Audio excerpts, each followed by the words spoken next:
In the past few weeks, we reviewed the Xiaoxin Pad Pro 2021, as well as the Mi Pad 5 Pro, and I'm sure there are some people who would be interested to see how these two tablets compare with each other. So today, let's take a deeper look into these two tablets and find out whether the Mi Pad 5 Pro is worthy of its title as the ultimate value for money tablet, or whether the Xiaoxin Pad Pro can withstand the challenge. Welcome to Gizmochina, I'm Kieran. Let's start with their designs. If you just look at the pictures on your screen, you may prefer the minimal design of the Mi Pad 5 Pro, rather than the splicing back design of the Xiaoxin Pad. However, if you look closer and in fact use them for a while, you will come to the opposite conclusion. The Xiaoxin Pad Pro uses a metal unibody design, which not only looks premium, but significantly improves the holding experience. And strangely, although the Mi Pad 5 Pro features an 11-inch display, which is slightly smaller than the size of the 11.5-inch Xiaoxin Pad Pro, the Xiaoxin Pad Pro is still thinner and lighter, and the Xiaoxin Pad Pro is also one of the thinnest tablets you can have in the market. As for the Mi Pad Pro, its back cover is made of plastic with matte finish, which is slightly inferior to the Xiaoxin Pad in terms of the build quality. And its edges of side frame are really sharp, which also causes slight discomfort when holding it.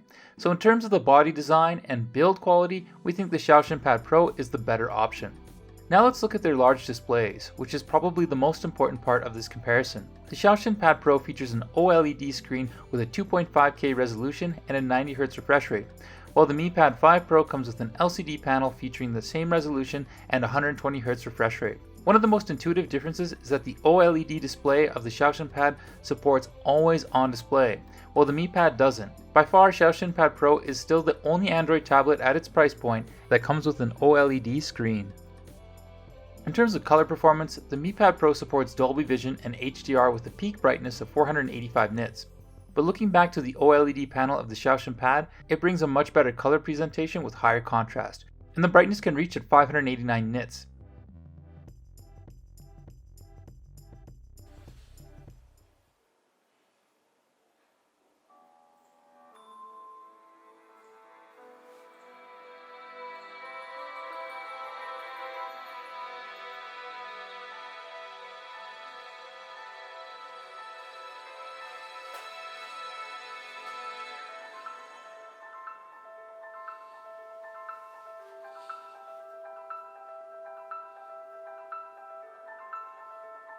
And it also has the wide support of Dolby Vision and HDR content, with a slightly higher peak brightness. Even in our video here, you can see the gap between the two displays. The Xiaoxin Pad Pro did look a little better during video playback. However, when it comes to text display, the OLED panel of the Xiaoxin Pad loses out due to its pixel arrangement. When we zoom into the display, it's not difficult to find that the edges are not as clear as the LCD display of the Mi Pad Pro. But in actual use, I believe most users would not perceive this difference. Still, if you're going to enjoy a lot of reading on a tablet, the Mi Pad will be a slightly better option for you.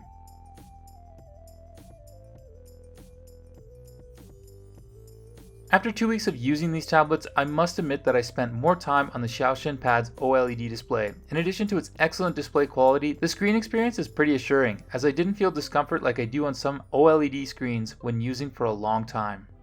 On the other hand, the Mi Pad 5 Pro has a better audio department thanks to the presence of 8 speakers tuned by Harman Kardon, while the Xiaoxin Pad Pro has 4 speakers tuned by JBL Audio.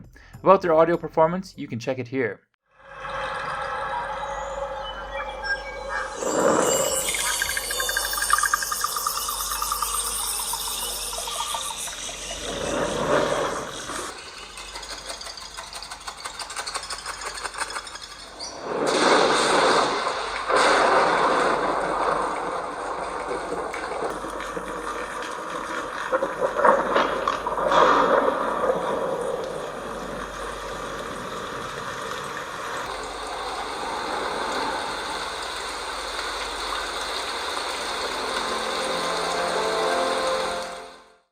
Both of them are powered by the same chipset, the Snapdragon 870, which is also the best processor you can get in the market for Android tablets. And the Mi Pad Pro offers 3 optional memory configurations with up to 8GB of RAM and up to 256GB of ROM, while the Xiaoxin Pad Pro only has one version with 6GB RAM and 128GB ROM. But the good news is that the Xiaoxin Pad Pro supports micro SD extension of up to 512GB.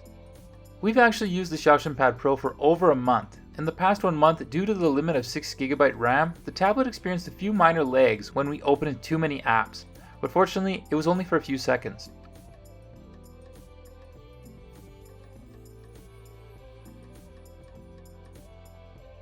On the other hand, when we used the Mi Pad Pro for over a week, there's no such issue that we experienced with the Mi Pad during this time.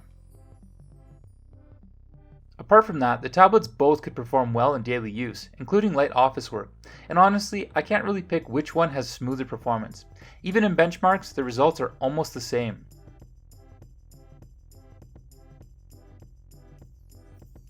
In actual gaming tests, it seems that the Xiaoxin Pad's metal unibody brings a better thermal performance. In games like Genshin Impact and Nemean Legends, the Xiaoxin Pad Pro can maintain a higher frame rate stably without much fluctuation or any performance throttling. The Mi Pad Pro's gaming performance was not bad though, but it's more likely to meet the threshold in long-time gaming.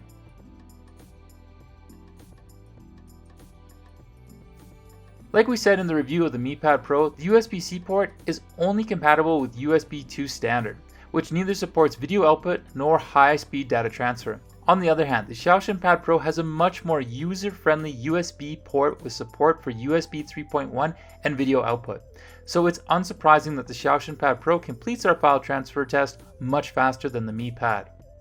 Now let's talk about their official accessories, the keyboard and the stylus.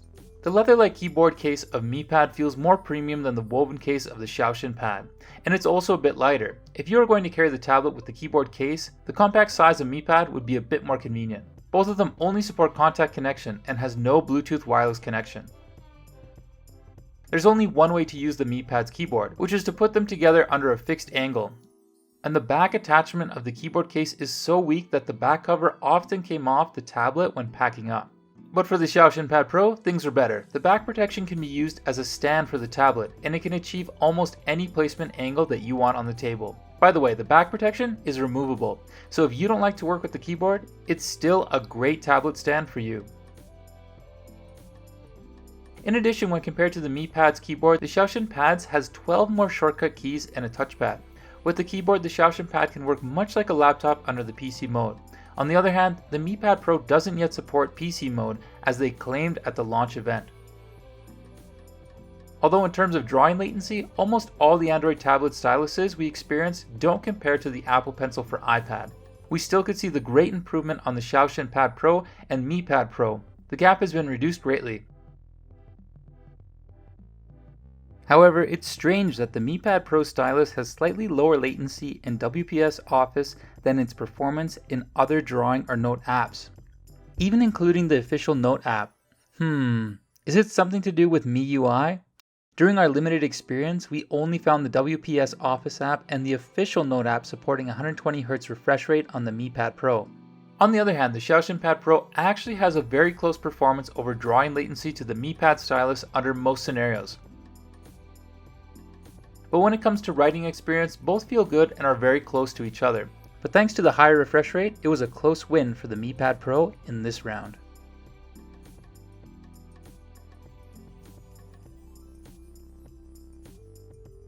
What's a bit disappointing is that the Xiaoxin Pad stylus doesn't support magnetic charging and it is not able to attach on the side of the tablet like the Mi Pad stylus. As a result, to charge the stylus, you have to open the flap at the end of the pen and connect a USB-C cable, which is really inconvenient. Now let's talk about their software. Well, as we mentioned in the review video of the Mi Pad Pro, MIUI is still the main issue that confuses us. Until now, Xiaomi hasn't pushed any significant updates to fix the issue we mentioned, such as no PC mode and unoptimized multi-app experience. There were also some other details that often annoyed me, such as the gesture of going back to home screen. You need to swipe up from the bottom of the screen to achieve the gesture, but when we horizontally hold the tablet with a single hand, it's almost impossible to do it without the help of the other hand. On the Android tablet platform, the optimization of horizontal display for some apps is still a problem. These apps didn't originally support landscape mode, and the tablet would still display the apps vertically even when you use it horizontally. But the PC mode somehow can reduce this discomfort with its window mode for apps. And this is also the most significant advantage of the Xiaoxin Pad when compared to the Mi Pad Pro, even though it's not perfect. More importantly, the touchpad of the keyboard is really a big plus, no matter for the pad mode or the PC mode. We also found that there are a few complaints on the internet about crashes on the Xiaoxin Pad Pro, but so far it has only happened once on our model. For software experience, we want to mention another competitor, the Huawei Mi Pad 11.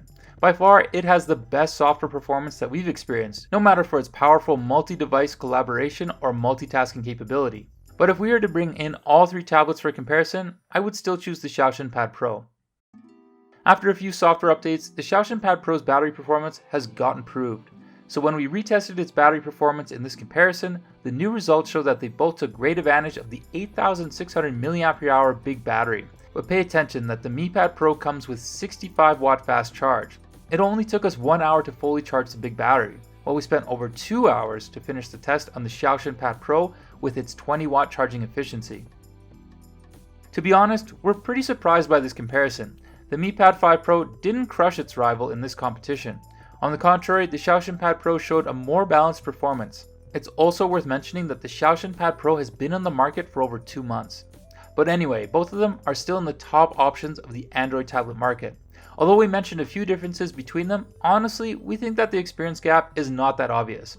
After all, most issues that we experienced in these two tablets stems from the nature of the Android platform. So that's all for today's comparison. How do you like these two tablets? Please leave your comments down below, and if you like our video, please give us a like, and of course, don't forget to subscribe to our channel. It means a lot to us. Thanks for watching. This is Kieran from Gizmochina, and we'll see you soon.